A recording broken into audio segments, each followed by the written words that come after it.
اعوذ باللہ السمیع العلیم من الشیطان الرجیم من حمزہ ونفخہ ونفسہ بسم اللہ الرحمن الرحیم ربی یسر ولا تعسر وتمم بالخیر ربی زدنی علما ابا عجبتم ان جاءکم ذکر من ربکم علی رجل منکم لینذرکم ولتتقوا ولعلکم ترحمون فكذبوه فأنجيناه والذين معه في الفلك وأغرقنا الذين كذبوا بآياتنا إنهم كانوا قوما عمين وإلى عاد أخاهم هودا قال يا قوم اعبدوا الله ما لكم من إله غيره أفلا تتقون قال الملأ الذين كفروا من قومهم إنا لنراك في سفاهة وَإِنَّا لَنَظُنُّكَ مِنَ الْكَاذِبِينَ قَالَ يَا قَوْمِ لَيْسَ بِي سَفَاهَةٌ وَلَكِنِّي رَسُولٌ مِّن رَّبِّ الْعَالَمِينَ۔ یہ 5 آیات مبارکہ ہیں، سورہ اعراف کی 8واں سپارہ ہے۔ حضرت نوح علیہ السلام اور دیگر انبیاء علیہ السلام اور ان کی قوموں کا قصہ۔ اور کیا کیا واو اور کیا تمہیں اس کا تعجب ہوا؟ اچنبھا کسے کہتے ہیں؟ تعجب کو، کہ تمہارے پاس تمہارے رب کی طرف سے ایک نصیحت آئی تم میں، کہ ایک مرد کی معرفت، یعنی ایک مرد کے واسطے سے، وسیلے سے، طرف سے ایک مرد کے ساتھ تمہارے پاس ایک نصیحت آئی ہے۔ کہاں سے آئی ہے؟ من ربکم، تمہارے رب کی طرف سے، کہ وہ تمہیں ڈرائے، وَلِتَتَّقُوا، وہ تمہیں متقی بنائے، تمہیں ڈرائے، ٹھیک ہے، اللہ تعالیٰ کی پسند اور ناپسند سے تمہیں آگاہ کرے اور تم ڈرو، ٹھیک ہے، وہ ڈرائے بھی، لِيُنذِرَكُمْ وَلِتَتَّقُوا، اور تم متقی بن جاؤ، تم ڈرو اور کہیں تم پر رحم ہو، کہیں یعنی اس امید پر، یہ امید کرتے ہوئے کہ تم پر رحم کیا جائے، تم رحم کے مستحق ہو جاؤ، تم پر یعنی اللہ کی طرف سے رحمت ہو۔ تو انہوں نے اسے کیا کیا؟ جھٹلایا۔ فَكَذَّبُوهُ، کس کو جھٹلایا تھا؟ نوح علیہ السلام کو۔ تو ہم نے اسے اور جو اس کے ساتھ کشتی میں تھے، کس میں تھے؟ فلک میں، نجات دی اور اپنی آیتیں جھٹلانے والوں کو ڈبو دیا۔ بے شک وہ اندھا گروہ تھا۔ وہ گروہ کیسا تھا؟ وہ امین تھا۔ اور عاد کی طرف، یہ قوم عاد جو سرکش تھی، اور ہود علیہ السلام جو ان کے نبی پیغمبر تھے، ان کا قصہ بیان ہو رہا ہے۔ اور عاد کی طرف ان کی برادری سے ہود کو بھیجا۔ کس کو بھیجا؟ ہود علیہ السلام آئے۔ آخاہم، آخا بھائی کو کہتے ہیں، یعنی ہود علیہ السلام آئے، کہا اے میری قوم، یا قوم اعبدوا اللہ، اعبدوا اللہ، اعبدوا اللہ، اللہ کی عبادت کرو، اللہ کی بندگی کرو، اے میری قوم اللہ کی عبادت کرو، اس کے سوا تمہارا کوئی الہ نہیں ہے۔ یہ دیکھیے ایک ہی دعوت ہے، وہی دعوت جو نوح علیہ السلام نے دی تھی اپنی قوم کو، وہی دعوت ہود علیہ السلام دے رہے ہیں اپنی قوم کو۔ کوئی الہ نہیں ہے، کوئی معبود نہیں اس کے سوا، اس کے علاوہ، اس سے غیر کوئی نہیں ہے، غیرہ تو کیا افلا، فا کا مطلب تو ہے، سو ہے، اور کیا تمہیں ڈر نہیں لگتا؟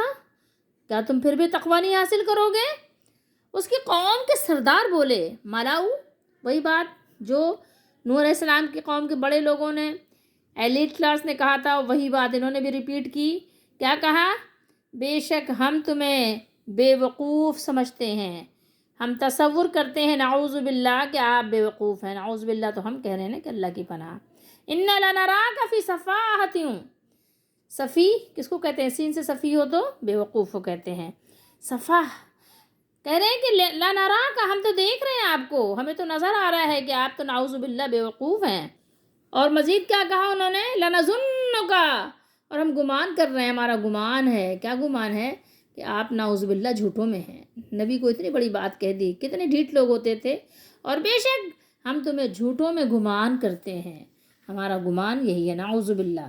قال، کہا کس نے؟ ہود علیہ السلام نے، یا قومی، اے میری قوم، لیس بی سفاہۃ، اے میری قوم، مجھے بے وقوفی سے کیا تعلق ہے؟ کیا علاقہ، یہاں ترجمہ ہے علاقہ نہیں، کیا تعلق ہے میرا بے وقوفی سے، میرا کیا لینا دینا ہے؟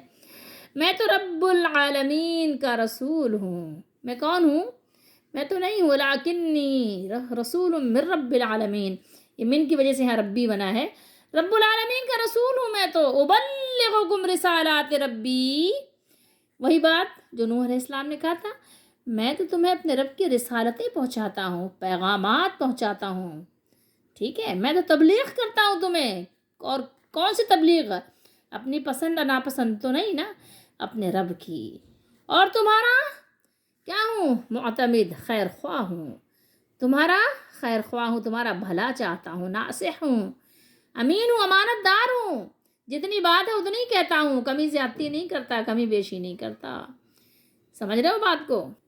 اب آپ یہاں پر غور کیجئے کہ جلیل القدر انبیاء جو مکے اور عرب میں مشہور تھے، ان کا تذکرہ اللہ تعالیٰ نے یہاں بیان فرمایا. اور صرف ان کا نہیں بلکہ ان کی قوموں نے ان کے ساتھ جو سلوک کیا، جو سلوک روا رکھا، اس کا بھی بیان شروع کیا، تاکہ یہ حقیقت واضح ہو جائے کہ رب کریم جس طرح انسان کی حیات ظاہری کی بقا اور اس کی توانائیوں کی نشو و نما کے لیے ہر ضرورت کے وقت اللہ تعالیٰ ہر ضرورت ان کی پوری فرماتے ہیں، بالکل اسی طرح اللہ تعالیٰ اپنی رحمت سے ابر رحمت کے بارش ان لوگوں کے لیے برساتے ہیں جو اپنی روحانی ترقی کے لیے خواہش مند ہیں اور روحانی ترقی کے منتظر ہیں اور روحانی ترقی کرنا چاہتے ہیں.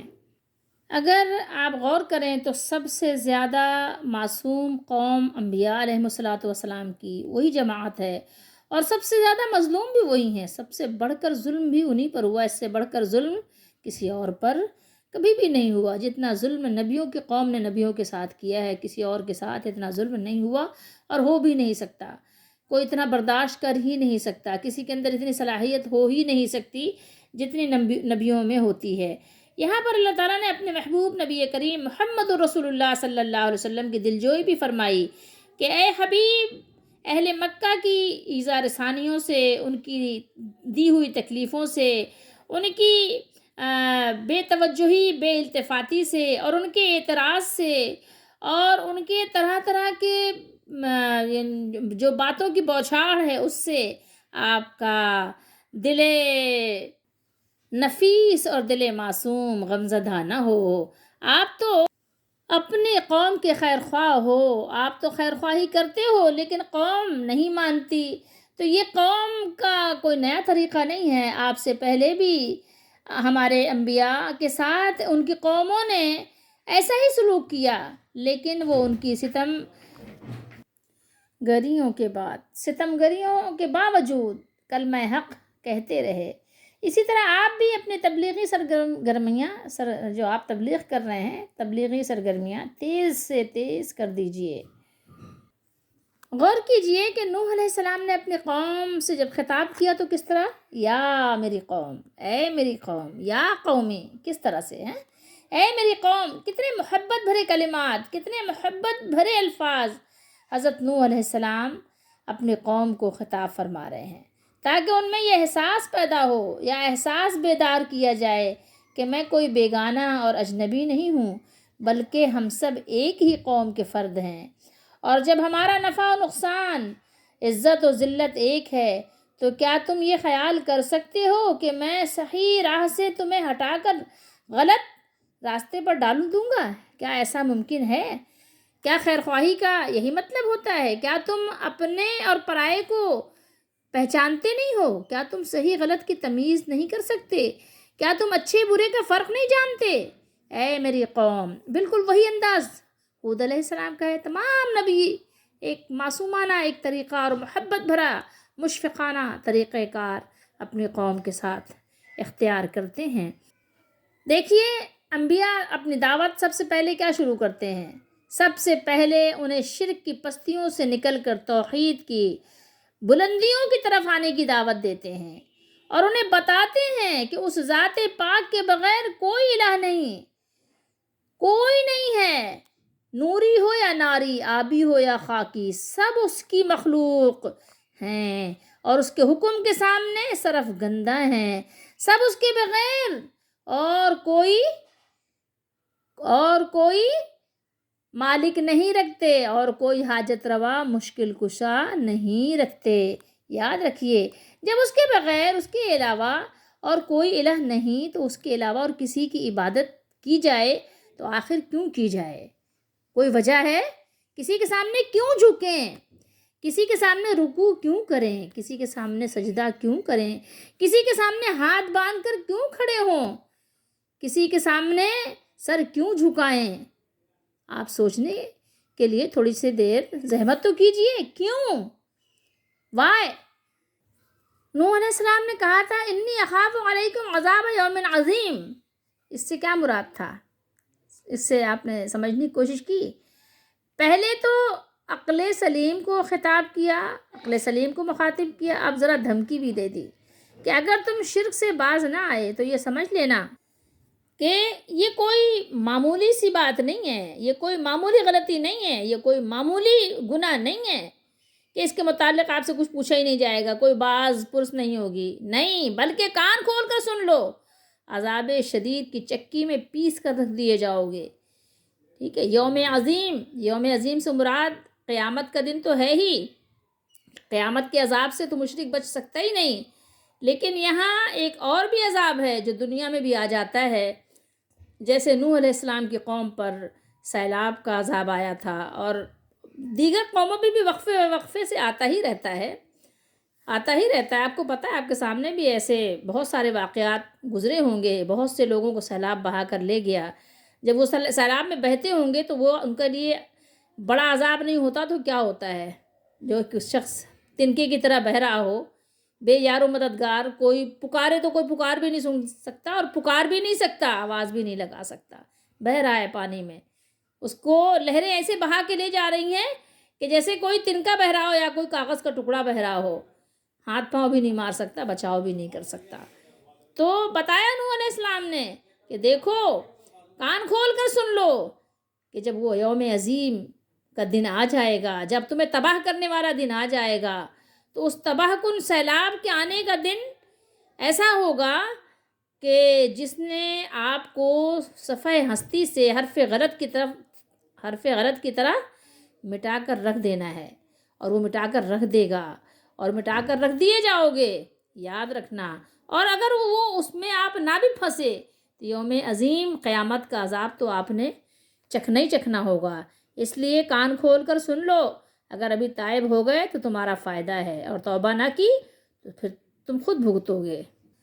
قال الملأ، یہ ملأ کس کو کہتے ہیں؟ میں نے پہلے بھی بتایا ہے، قوم کے رؤسا اور سرداروں کو کہتے ہیں، کیونکہ ان کا زرق برق لباس اور ان کی ظاہری آن بان شان و شوکت آنکھوں کو پر کر دیتی ہے، آنکھوں کو خیرہ کر دیتی ہے۔ جب حضرت نوح علیہ السلام نے اپنی قوم کو توحید کی دعوت دی تو بجائے اس کے کہ آپ کی قوم کا سربراہ، آپ کی قوم کے سردار آپ کی دعوت میں سنجیدگی سے غور و فکر کرتے، کچھ سوچتے، کچھ سمجھنے کی کوشش کرتے، کچھ آپس میں مشورہ کرتے، کچھ سوالات کرتے، اپنی تسلی کرتے، اسے قبول کرنے کی کوشش کرتے، نہیں، بلکہ انہوں نے کیا کیا؟ بگڑ گئے، الٹا ناراض ہو گئے، جیسے لگا کہ نوح علیہ السلام نے شاید کوئی ان کو تکلیف پہنچا دی ہے، یا ان کی سرداری کو چیلنج کر دیا ہے، یا ان کے احساسات کو مجروح کر دیا ہے۔ وہ تو بھائی احساس تکبر اور غرور ان کو اور زیادہ بڑھ گیا، ان کے دل کو بڑی ٹھیس لگ گئی، انہوں نے فوراً کیا کہا؟ نوح علیہ السلام پر الزامات لگانے لگ گئے۔ نوح علیہ السلام کو انہوں نے کہا کہ ہم تو آپ کو دیکھ رہے ہیں کہ آپ تو گمراہ ہو گئے ہیں، نعوذ باللہ، گمراہی کا الزام لگا دیا، بھٹک جانے کا الزام لگا دیا کہ نوح علیہ السلام تو بھٹک گئے ہیں اور سیدھی راہ کو چھوڑ دیا ہے، غلط راستے پہ چل پڑے ہیں، باپ دادا کے دین کو چھوڑ دیا ہے، اپنے بزرگوں کے دین کو چھوڑ دیا ہے، اپنے جو ان کے یعنی کہنا چاہیے کہ بڑے بڑے لوگ گزرے ہیں، بڑے بڑے رؤسا گزرے ہیں، بڑے بڑے نامور گزرے ہیں، ان کے دین کو چھوڑ کر ایک نیا دین لے آئے ہیں۔ ان کو دیکھو، نوح علیہ السلام کو دیکھو، یہ تو ایک نیا دین لے آئے ہیں۔ لیکن آپ نوح علیہ السلام کا اور انبیاء کا حوصلہ دیکھیے کہ یہ بہتان عظیم سننے کے بعد بھی، سن کر بھی نبی کے جذبہ خیر خواہی میں کوئی فرق نہیں آیا، اور بڑی فراخ دلی سے ان کی غلط فہمی دور کرنے کی کوشش کی۔ فرمایا اے بھلے مانسو، اے میری قوم، میں جو کچھ کہہ رہا ہوں اپنے دل سے گڑھ کر نہیں کہہ رہا، بلکہ اللہ تعالیٰ نے جو حکم دیا ہے وہی پیغام جوں کا توں من ون تمہیں پہنچا رہا ہوں۔ اور اس دعوت کی تہ میں میری کوئی ذاتی غرض، کوئی میری ذاتی منفعت، کوئی فائدہ، کوئی ذاتی نفع پنہا نہیں ہے، محض تمہاری خیر خواہی مطلوب ہے۔ تمہارا علم ادھورا ہے اور تمہارا علم ناتمام ہے۔ تم تو بس صرف پیسے ہی کو اپنی دین، اپنی کامیابی سمجھتے ہو۔ سمجھو بات کو، سمجھنے کی کوشش کرو۔ دیکھو اس کا ماخذ اندھی تقلید اور نفس پرستی نہ کرو، ایسا نہ کرو، ٹھیک ہے؟ اگر ایسا کرو گے تو پھر کہیں کے نہیں رہو گے۔ سمجھنے کی کوشش کرو۔ دیکھو میرا علم کامل ہے، کیوں؟ اس لیے کہ وہ نبی ہیں، ان کا علم کامل ہے، ان کا علم اللہ کی طرف سے ہے، اور اللہ تعالیٰ، لازمی بات ہے کہ اللہ تعالیٰ نقص سے، عیب سے، خامیوں سے پاک ہے۔ اللہ کی ذات سبحان ہے، اللہ کا علم یقینی ہے۔ تو نوح علیہ السلام کو جو علم ملا ہے وہ اللہ کی طرف سے ملا ہے، تو نوح علیہ السلام کا علم یقینی ہے۔ فرمایا کہ دیکھو تمہارا علم ادھورا ہے، بات سمجھنے کی کوشش کرو۔ دیکھو اپنے مقام بلند کو کتنی وضاحت سے پیش فرمایا، اور اپنی خیر خواہی اور خیر اندیشی کا انہیں یقین دلانے کی کتنی دلسوز کوشش کی نوح علیہ السلام نے۔ دیکھو سمجھنے کی کوشش کرو، میں تمہارا ناصح ہوں، نصیحت کرنے والا خیر خواہ ہوں، اور وہ علم رکھتا ہوں جو تم نہیں رکھتے۔ دیکھو میرے پاس وَعَلَمُ مِنَ اللَّهِ مَا لَا تَعْلَمُونَ، میرا علم جو ہے وہ اللہ کی طرف سے ہے۔ اب نوح علیہ السلام نے ان کو مزید سمجھانے کی کوشش کی، جو ان کو ایک تعجب ہوا تھا، یہاں ان کے شبہ کا ازالہ بھی فرمایا۔ وہ بیچارے یہ نہیں سمجھ پا رہے تھے کہ کوئی انسان بھی نبوت اور رسالت کے مرتبے پر فائز ہو سکتا ہے۔ ان کو سمجھ ہی نہیں آ رہی تھی، کیونکہ ان کی سمجھ بس دنیا ہی تک محدود تھی، دنیا کے مال تک محدود تھی، دنیا کی عزت تک محدود تھی، تو وہ اس بات کو سمجھ نہیں پا رہے تھے۔ تو نوح علیہ السلام نے ان کو سمجھایا کہ دیکھو بات سمجھنے کی کوشش کرو، اور دیکھو یہ نہ سمجھو کہ کوئی انسان نبوت و رسالت کے مرتبے پر فائز نہیں ہو سکتا ہے، اور ذات ربانی سے براہ راست فیض حاصل کر کے لوگوں تک نہیں پہنچا سکتا ہے، یہ مت سمجھو، تمہارا خیال غلط ہے، ٹھیک ہے؟ ان کا خیال تھا کہ یہ کام کوئی فرشتہ ہی کر سکتا ہے، اس لیے فرمایا کہ تمہاری یہ حیرت و پریشانی بے محل ہے، تمہاری پریشانی بے موقع ہے۔ اللہ تعالیٰ اگر اپنے کسی کامل اور برگزیدہ بندے کو نعمت نبوت سے سرفراز فرمانا چاہے، سرفراز کرنا چاہے، تو اس میں کوئی تعجب کی بات نہیں ہے، اس میں آپ تعجب نہ کیجئے۔ اور یہ افہام و تفہیم اور واضح و نصیحت کا یہ سلسلہ ایک دو روز میں ہی ختم نہیں ہوا، بلکہ حضرت نوح علیہ السلام 950 سال تک اپنی قوم کی مخالفت برداشت کرتے رہے۔ یہ تو قرآن نے بیان کیا نا کہ 950 برس نوح علیہ السلام اپنی قوم میں رہے، اور ان کی ہدایت پذیری کے لیے جان توڑ کوشش کرتے رہے۔ سچ تو یہ ہے کہ اللہ کے نبی کا ظرف ہی اتنا وسیع اور حوصلہ اتنا بلند اور دل اتنا شفیق ہوتا ہے کہ وہ تکذیب، جھٹلانے کے اور افتراء کے باوجود واضح و نصیحت سے دستبردار نہیں ہوتے۔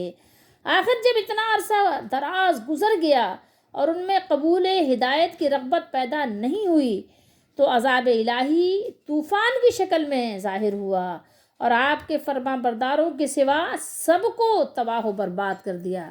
فرما بردار لیکن کتنے تھے؟ ایک کشتی کے لوگ تھے، جس کو کہا جاتا ہے کہ 3 منزلہ تھی، ایک منزل میں ہی صرف لوگ تھے، باقی 2 منزلوں میں دوسری چیزیں تھیں۔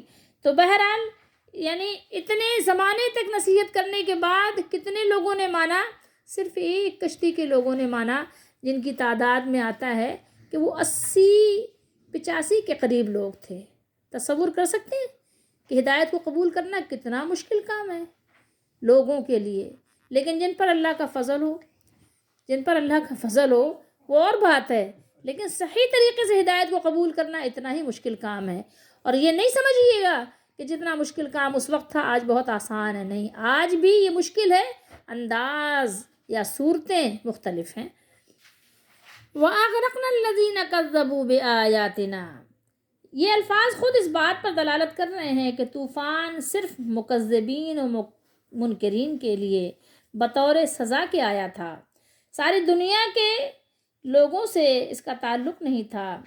عراق کی سرزمین خصوصاً کوہ ارارات کی وادیوں میں اب تک ایک مہیب طوفان کے نشانات اہل فن کو ملتے رہتے ہیں، اور تورات میں اس طوفان کے سلسلے میں کچھ تصریحات ملتی ہیں۔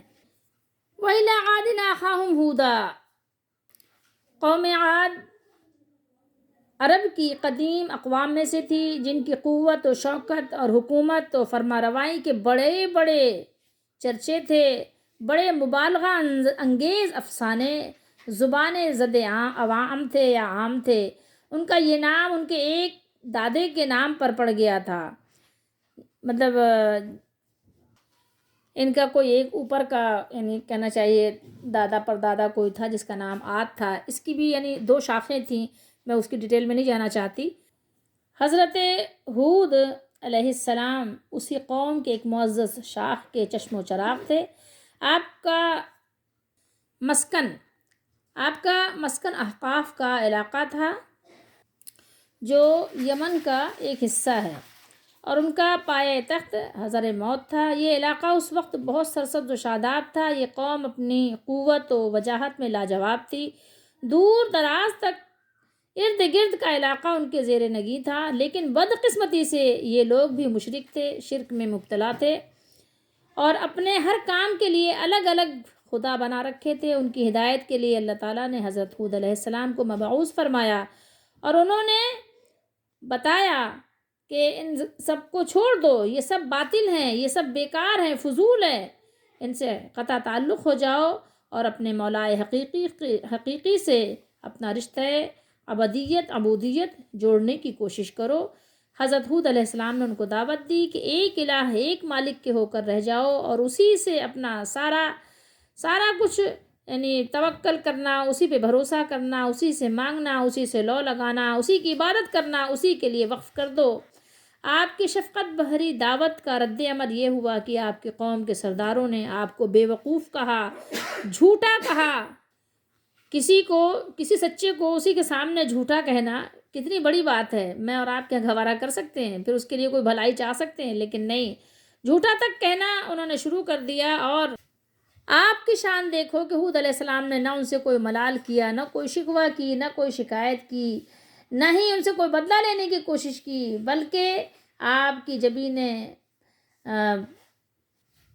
جبین نیاز پر بل تک نہیں آیا، اور نوح علیہ السلام کی طرح بڑی نرمی اور وضاحت سے اپنی سچائی اور اپنی دعوت کی صداقت کو واضح فرمایا۔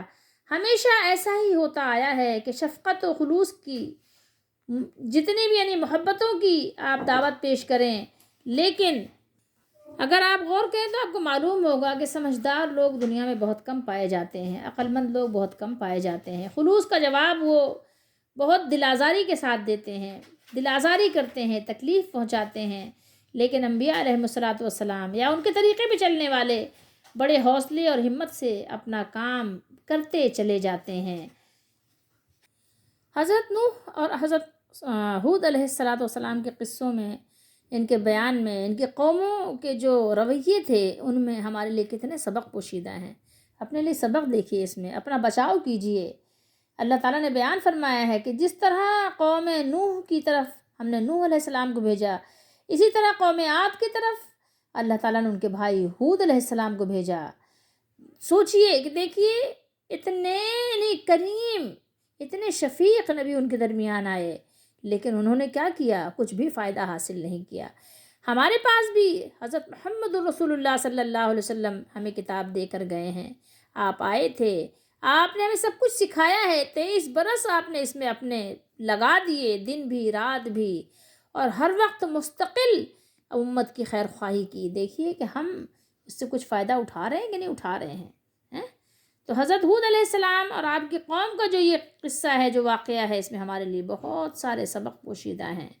آپ دیکھیں کہ ہمیشہ لوگ اپنے خیر خواہوں کو جھٹلا دیتے ہیں، اکثر یہ ہوتا ہے کہ نہیں پہچان پاتے، بلکہ الٹا ہی کہتے ہیں نا کہ الٹا چور کوتوال کو ڈانٹے والی بات ہے، کہ کہہ رہے ہیں کہ بے شک ہم تو تم کو احمق سمجھتے ہیں، آپ ہمیں احمق نظر آ رہے ہو، آپ تو ہم کو جھوٹے لگ رہے ہو، ہمیں تو آپ کو جھوٹا خیال کرتے ہیں۔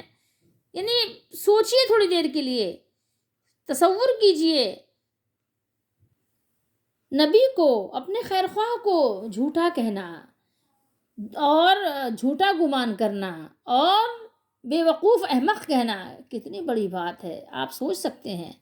گمراہ کہنا کتنی بڑی بات ہے، لیکن پھر بھی آپ دیکھیں ان کی شفقت، ان کی محبت، ان کی مہربانی، ذرا غور کریں۔ آپ بھی ذرا اچھے برے کو پہچان رکھتے ہیں، نہیں رکھتے ہیں؟ آپ کو بھی اور دعا بھی کرنی چاہیے کہ اللہ مجھے اچھے برے کی تمیز بھی دے، مجھے حق باطل کی اللہ تعالیٰ مجھے شعور دے کہ حق کیا ہے پہچانوں اور حق کی اتباع کروں، باطل کیا ہے باطل کو پہچانوں تاکہ اس سے بچاؤ کروں اپنا۔ ان کے جواب میں دیکھیے کتنی معصومیت ہے، کتنی محبت ہے، کتنی شفقت ہے۔ انہوں نے کہا میری قوم، مجھ میں حماقت کی کوئی بات نہیں ہے، بلکہ میں اللہ کا بھیجا ہوا، رب العالمین کا بھیجا ہوا رسول ہوں۔ میں اس طرح نہیں ہوں جس طرح تم خیال کرتے ہو، بلکہ میں تو اللہ کے پاس سے تمہارے لیے حق لے کر آیا ہوں، جس نے ہر چیز کو پیدا فرمایا ہے، اور وہی ہر چیز کا رب اور مالک ہے، اور میں تمہیں اللہ کا پیغام پہنچاتا ہوں اور تمہارا امانت دار خیر خواہ ہوں، اور میں رسول ہوں۔ پیغمبروں ہی کی یعنی جو صفت ہوتی ہیں، اور یہ پیغمبروں ہی کی صفتیں ہیں کہ وہ اللہ کا پیغام پہنچاتے ہیں، اپنی امت کے خیر خواہ ہوتے ہیں، اور پیغام پہنچانے میں پوری امانت و دیانت کا مظاہرہ فرماتے ہیں۔ بے وقوف اور کم عقل لوگوں کی ایک نشانی یہ بھی ہوتی ہے کہ وہ اپنی بے وقوفی کو عقل مندی سمجھتے ہیں، اور عقل مندوں کی عقل کو بے وقوفی سمجھتے ہیں۔ اچھے برے کی ان میں تمیز نہیں ہوتی، محبت کرنے والے اور نفرت کرنے والے کو نہیں پہچانتے، اور نصیحت کرنے والے خیر خواہ کو اور ان کو بھڑکانے والے، گمراہ کرنے والے بدخواہ کو وہ نہیں سمجھتے، ان کے اندر یہ تمیز کرنے کی صلاحیت نہیں ہوتی، کیونکہ وہ کبھی غور و فکر کرنے کی زحمت ہی گوارا نہیں کرتے، بس ان کی نگاہ جو ہے یہ دنیاوی چند ٹکوں کے فائدے پر موقوف ہوتی ہے، بس وہ اپنی مرضی پہ چلنے کو پسند کرتے ہیں، اپنی خواہش کو ترجیح دیتے ہیں، اس لیے سارے معاملات ہوتے ہیں۔ اسی وجہ سے انہوں نے بھی کہا اِنَّا لَنَرَاكَ فِي صَفَاحَةٍ، ان کے نزدیک اپنے آبا کی، اپنے جو بے پڑھے لکھے، بے سمجھ بوجھ والے، بے کہنا چاہیے علم لوگ، وہ کیا تھے؟ وہی ان کے نزدیک بزرگ تھے۔ تو ان کے نزدیک جو ان کے آبا اور ان کے بزرگ تھے، ان کی تقلید میں شرک کرنا اور دوسری خرافات اختیار کرنا کیا تھا؟ عین عقل مندی تھی، اور اس کے خلاف کرنا، اس کی مخالفت کرنا کیا تھا؟ بے وقوفی تھی۔ اسی لیے انہوں نے نبیوں کو بے وقوف کہا۔ نبیوں کو طرح طرح کے آپ نے پڑھ لیا، یہ الفاظ ادا کرنے میں بھی حیا آتی ہے، حیا آنی بھی چاہیے کہ آپ دیکھیے تو صحیح کہ کیسی باتیں وہ نبیوں کے متعلق کہہ رہے ہیں، بے سوچے سمجھے، بے سروپا باتیں، بالکل یعنی کہنا چاہیے جس میں ذرا سے بھی نہ حقانیت ہے نہ سچائی ہے۔ آپ خود غور کر لیجئے، تصور کریے کہ یعنی کیا بات وہ کہہ کیا رہے ہیں، بے سوچے سمجھے کہہ رہے ہیں نا، تو بے سروپا ہی باتیں ہیں، غور کیجئے۔ ہم نے 5 آیات پڑھی تھی، لیکن ہم نے چھٹی بھی پڑھ لی، تو یہاں 6 آیات کو کور کیا ہے، 5 نہیں ہیں۔ ہم نے یہ 67 آیت نمبر 67 بھی پڑھ لیا ہے، 67، کہ وہی بات جو نوح علیہ السلام نے کہی تھی، ترجمہ بھی پڑھ لیا، اور اس کی آپ نے وضاحت تو نوح علیہ السلام کی تفسیر میں ہی سن لی تھی، لیکن یہی ہے کہ آپ نے فرمایا کہ میں تو اپنے رب کی طرف سے یعنی جو پیغامات لے کر آتا ہوں، رسالات جو پہنچاتا ہوں، کیا رسالات کیا ہے؟ یعنی وہ پیغامات جو اللہ نے مجھے سپرد کیے ہیں، مجھے سونپے ہیں، میرے حوالے کیے ہیں، میں وہ تمہیں پہنچا رہا ہوں، بس اس کے علاوہ تو کچھ بھی نہیں ہے، اپنے رب کے پیغام پہنچا رہا ہوں۔ وَأَنَا لَكُمْ نَاصِحٌ أَمِينٌ، ٹھیک ہے، اور میں تمہارا ناصح ہوں، خیر خواہ ہوں، ٹھیک ہے، اور خیر خواہی کرنے والا ہوں، تم نہیں پہچان رہے ہو تو کیا کروں. ٹھیک ہے. تو آج بھی ایسے اکثریت لوگوں کی ہے کہ جو خیر خواہوں کو نہیں پہچانتے. پہچانیے، صحیح غلط کی تمیز کیجیے، یہی آپ کے کام آئے گا. اپنی قبر کے لیے، اپنی بہتری کے لیے آپ نے تیاری کرنی ہے. اللہ تعالیٰ ہم سب کو سمجھ عطا فرمائے. تو سب سے زیادہ معصوم قوم، معصوم گروہ انبیاء کا ہے، اور سب سے زیادہ مظلوم بھی وہ جماعت انبیاء کی ہے. کیوں؟ اس لیے سب سے زیادہ زمین پر انہی کو ستایا گیا. سب سے زیادہ تکلیفیں جو پہنچائی گئی ہیں وہ انبیاء کو پہنچائی گئی ہیں. سب سے زیادہ زمین پر جو صبر کیا ہے وہ انبیاء نے کیا ہے. سب سے زیادہ جو تکلیفیں برداشت کی ہیں، تکلیفیں اٹھائی ہیں، وہ انبیاء کا گروہ ہے. انبیاء اللہ جانتے ہیں. اللہ نے فرمایا کہ اللہ کو معلوم ہے کہ اپنے رسالات کہاں رکھے، اللہ اپنی رسالتوں کو کہاں رکھے ہیں، کس کے ہینڈ اوور کرنا ہے، کس کو دینا ہے. اللہ کو معلوم ہے، اللہ سے زیادہ کسی کو معلوم نہیں ہے. اللہ تعالیٰ ہم سب کو توفیق دے کہ ہم انبیاء علیہ الصلاۃ والسلام کے نقش قدم پر، ان کے طریق پر چلیں. اور اللہ تعالیٰ ہم سب کو توفیق دیں کہ باغیوں اور نافرمانوں اور ناسمجھوں کے راستوں پر نہ چلیں. اللہ ہماری دستگیری فرمائے.